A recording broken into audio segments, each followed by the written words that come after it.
Bienvenue sur un autre épisode de Steph TV News. Si vous aimez la vidéo, n'hésitez pas à cliquer j'aime, à vous abonner ou à la partager. Aujourd'hui, nous revenons vers vous avec l'histoire d'Indy.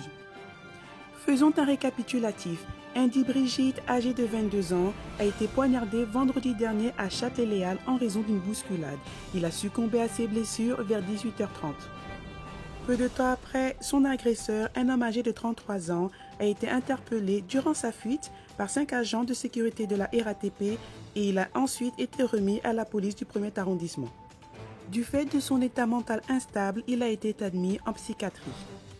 L'audio qui suit est une interview de sa mère Linda Brigitte. Elle nous apprend que le jour de sa mort, Indy n'était pas seul à la gare, il était avec un ami qui a fui et qui lui aussi l'a laissé mourir. C'est une interview très émouvante, surtout vers la fin. Voici une photo d'Indy Brigitte. Parler on dit parce que je suis une infirmière de la ménage, je travaille de nuit. Les faits se sont déroulés sur Paris à 18h30 à Châtelet, à la gare de Châtelet, où il attendait son RER pour rentrer chez lui. Et les gendarmes du commissariat de Châtelet n'ont pas pu me localiser à temps. Donc le matin, j'ai reçu un message de mon mari me demandant si j'avais fini ma garde, mes transmissions. Et je lui ai dit que non, que d'ici 5 minutes que j'aurais terminé, il était 6h moins le quart, 7h moins le quart à peu près. Et ensuite, je lui demande pourquoi il m'a pas répondu. Et il m'envoie un deuxième message me disant, ne pars pas, attends-moi près de la barrière, j'arrive. Donc j'ai trouvé ça très suspect. Donc j'ai appelé à la maison. Et mon fils était en pleurs. Il m'a dit, papa m'a dit ne pas te dire.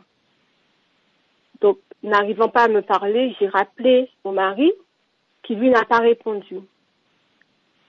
Et tout de suite, j'ai eu un pressentiment qu'il y avait quelque chose qui n'allait pas. Donc, j'ai cherché à savoir et finalement, les on-dit m'ont dit que mon fils était mort. Mais pour moi, c'était pas vrai. Jusqu'à ce que j'appelle en métropole et que personne n'était informé non plus.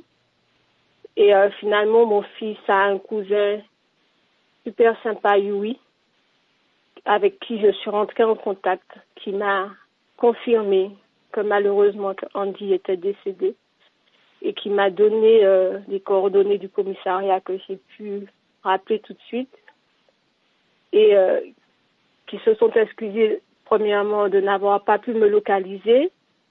Deuxièmement, le fait que j'ai su parler Andy et ils m'ont présenté leurs sincères condoléances. Donc la suite va vite, hein. Vous prenez l'avion pour pouvoir finalement retrouver votre fils. Et puis finalement, cette mauvaise nouvelle concernant l'enquête.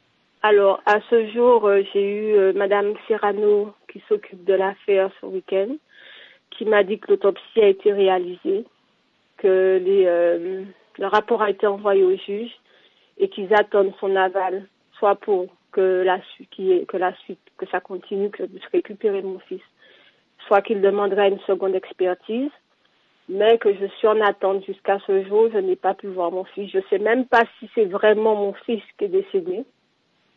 Je ne sais rien puisque je ne l'ai pas vu. Donc je suis en attente.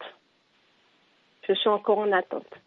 Alors concernant le suspect, visiblement, la garde à vue a été suspendue, il a été interné dans un hôpital psychiatrique. Voilà, parce que d'après les faits, ils ont déclaré qu'il a vu un médecin, qu'il n'avait pas toute sa tête et que la garde à vue serait stoppée, qu'il serait en hôpital psychiatrique. Et je pense que c'est ce qui a été fait.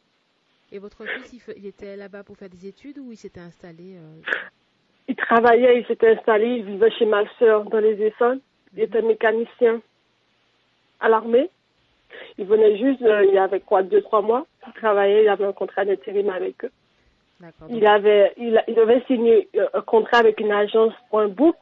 Là, sa vie est gâchée. Il n'y a plus rien.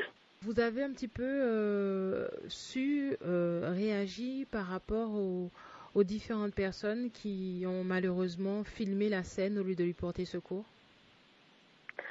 Alors, on m'a déconseillé de regarder les vidéos parce que j'ai des sœurs, des cousines qui ont vu, des nièces qui ont vu. Ils m'ont dit que c'est vraiment choquant, qu'ils ne savent pas si je vais pouvoir supporter.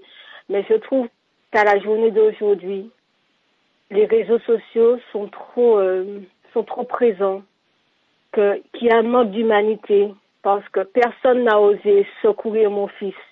Personne n'est venu à son aide.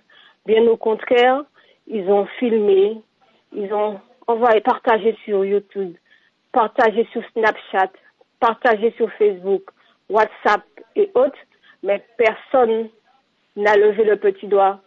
Et où je suis encore plus peinée, c'est qu'il était avec un ami d'enfance des Anges d'Arlay et qu'il a fui.